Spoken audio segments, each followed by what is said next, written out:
போட்டிருக்குமே. இது 11th battery இது extra எத்தனை போயிட்டுருக்காங்க 1 hour பயிற்ச முடியாது.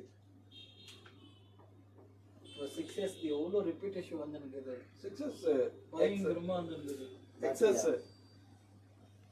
6S வந்துட்டு அது நெக்ஸ்ட் பேட்டரி எல்லாம் இதுதான் ஆர்டர் பண்ணுவாங்க. இப்போ 6 இந்த மாதிரி பேக்கிங் வந்து ஆல்மோஸ்ட் இன்னும் ஒரு 4 பீஸ் தான் இருக்கு, 4-5 பீஸ். நெக்ஸ்ட் எல்லாம் இந்த மாதிரி தான் ஆர்டர் பண்ணுறாங்களா அப்படின்னு அவங்க சொன்னாங்க.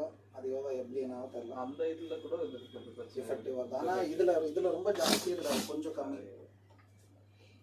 கம்மி ஜாஸ்தி தான் ப்ரோ. வாங்குற குவாலிட்டி மேலே டிஃப்ரென்ஸ். அது கரெக்டு தான். ஆனால் இது கம்பேர் பண்ண இது இவ்வளோ பரவாயில்ல. இது ஜாஸ்தி ரிட்டர்ன் வரதில்ல நான் சொல்கிறேன், கம்ப்ளைண்ட் வரதில்ல. இவர் போயிட்டு 2 ஆன்சைட் போனாரு. 6S ஆன்சைட்லலாம் ரொம்ப இதாகல, கஸ்டமர் ரெண்டும் அவர் பண்ணி திருப்பி நான் போட்டு திருப்பி கஸ்டமர் அங்கே வந்து என்னன்னு தருமா அந்த ஃபோனு சார்ஜில் இருக்குல்லையா, அது திருப்பி காலைல வந்து கொடுத்துட்டு போனாரு. நேற்று ஒரு customer, lady customer, SC44mm watch December 20th கொடுக்குறாங்க. 1 வீக்கில் இஷ்யூ. மறுபடியும் ரெடி பண்ணி கொடுக்குறாங்க. மறுபடியும் இஷ்யூ கலெக்ட் பண்ணிட்டு இன்னும் இங்கேயே இருக்குது, ஸ்டோர்லேயே தான் இருக்குது, அப்டேட் கொடுக்கல.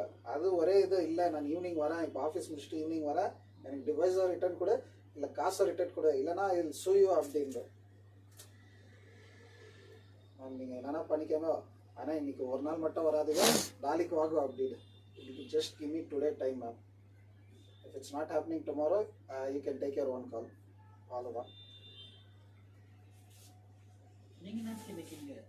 இது ஸ்ரேஷ்டா வரலையாமே. Plus Prithvi sir 100 feet போயிருக்காரா.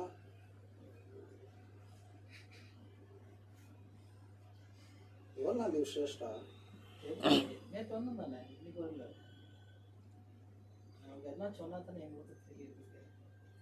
திடீர்னு அவர் ஃபோன் பண்ணாரு, ஹெட் ஆஃப் இது 100 ஃபீட்டில் ஏதோ சண்டை ஆயிடுச்சு, நான் அங்கே போய்க்கிறேன், நீ பார்த்துக்கோ நான் என்ன பார்த்துக்கோ.